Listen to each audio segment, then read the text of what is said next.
In this episode, we're going to be taking a look at a cosmic butterfly as it flaps its wings, and we get into a little bit of double trouble.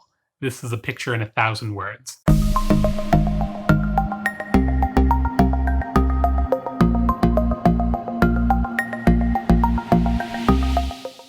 Welcome to A Picture in 1,000 Words. My name is Mubdi Rahman, and in this episode, we're going to be jumping into another planetary nebula, similar to the Ring Nebula that we've seen in a previous episode, but it has a bit of an angle to it, so let's dive right in. So what we're seeing here is the Butterfly Nebula, so named because you can imagine if these were its wings, and this was its body, it would be a little bit like a butterfly, but in space. And this is a planetary nebula.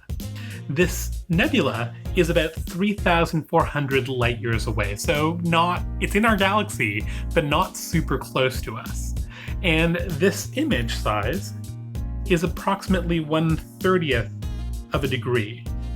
So at the distance of the nebula at 3,400 light years away, it's about two light years in size. So this entire region would be about 2 light years. So we're talking about a fairly large area. Just to give you a sense, if this was the sun, about a light year away would be our closest star. Our solar system would just be kind of these, within these small dots. So this is a fairly large area on sky that we're taking a look at. So this is an image that was taken by the Hubble Space Telescope. But unlike a lot of the previous images that we've done in the series, this particular image involves 5 completely different colors that are all sort of painted together and painted on top of one another. So a number of these colors are directly related to individual elements. So they're light that is produced by individual element. So for instance, all of this purple stuff that you're seeing here, and you can kind of see it in the backdrop here, and over here a little bit, maybe a little bit over here. All of that purple stuff is from the element oxygen. All of the green stuff that you're seeing here, like over here, it's kind of more of a teal than a green, but there's a lot of green in that. All of that stuff is hydrogen and nitrogen, so it's light coming from just those 2 elements. The red that makes up a bit of this, you can see it over here, you can see it over here, a little bit over here. Now that is iron primarily, and it is iron that is producing light in the infrared. And then what they've done is they've brightened up this image, so all of the areas that look brighter, all of that is basically made brighter because of the light from the hydrogen gas there. And so they're changing with the luminosity, or how bright things appear, based on how much hydrogen gas there is.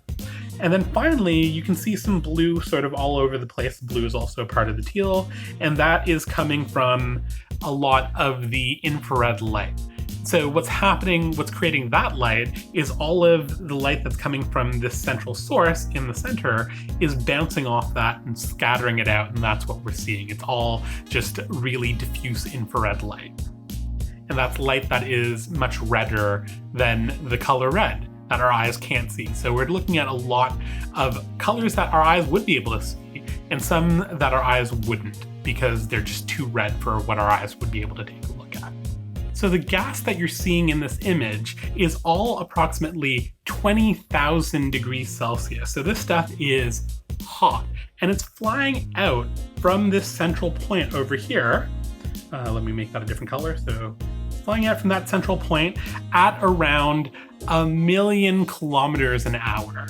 All of this stuff is just kind of making its way out really fast. There's not many things that I can think of that would go 1,000,000 kilometers an hour. But gas is being spewed out because of it. So what's going on in this image? What's creating this beautiful butterfly that we see in space? Well, in the center we have a star that you can't actually see here because it's obscured by all the dust and the gas, and it is a middle-sized star, just a tiny bit smaller than our sun, but towards the end of its life, it starts to die, and as it begins to die, it starts to shed off these outer layers, and these outer layers of gas and dust, all of them, that's what's making up the wings of this butterfly that we're seeing. All of this is gas that was originally in the star that is being just kind of spewed out. And all of that are different metals primarily, and this is one of the big ways that metals that were created in the center of stars through nuclear fusion make it into the rest of the gas and eventually into planets that form and all other future stars. So all of those metals that were formed in the stars, they come out through processes like this and through planetary nebula like this. So unlike the Ring Nebula, which we took a look at earlier, instead of looking at it straight down the barrel, we're actually taking a look at this from the side. So you can imagine the donut of the Ring Nebula would kind of be like around there. So at the Ring Nebula, we're kind of looking at it straight down this way. We're now taking a look at this from the side, and so it looks like this incredible butterfly, and things are flying off in both directions. So there's something weird going on with this particular planetary nebula, and it comes in the form of the iron gas that we're seeing that makes a bit of an S shape. Now, if you imagine if everything was perfectly symmetric, if there was just one star in the center and everything was blowing out, we would expect to see something similar on this side. But we don't.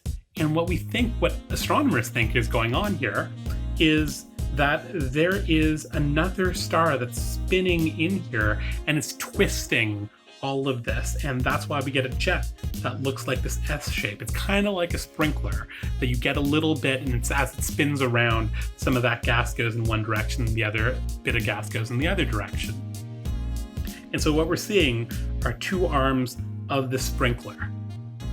So this is weird because typically these stars would be isolated and everything would look like this perfect butterfly in every single direction. But this iron gas that is at a fairly low temperature, it's only around 100,000 degrees Celsius, which sounds hot, but it's actually fairly low for anything in here, is actually really rare to see in a planetary nebula. It's usually an indicator that there is gas that is being shocked, that is running into gas that's much hotter and much faster, and that's what's producing this kind of emission, this kind of light. And we're seeing it in this S shape over here. And this is, again, an indicator that there are two stars here that are one of them that's producing all of the gas and the other one that's helping it all get twisted around.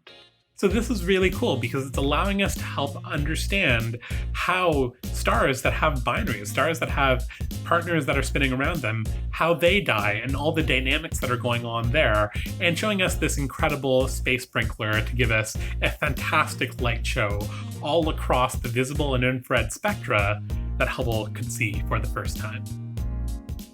That's all we have in store for you today. Definitely take a look at the image in high resolution. The link is in the description. And let us know if you liked this episode. Thumbs up if you did, thumbs down if you didn't, and feel free to leave a comment or catch us on our socials. Your fun fact for today is that you'll never typically be able to see this kind of light from iron, the one that's in the S shape, on Earth. It only happens in space and at the right temperature and at the right density. Astronomers call this kind of light forbidden because it's forbidden from happening on Earth. Until next time.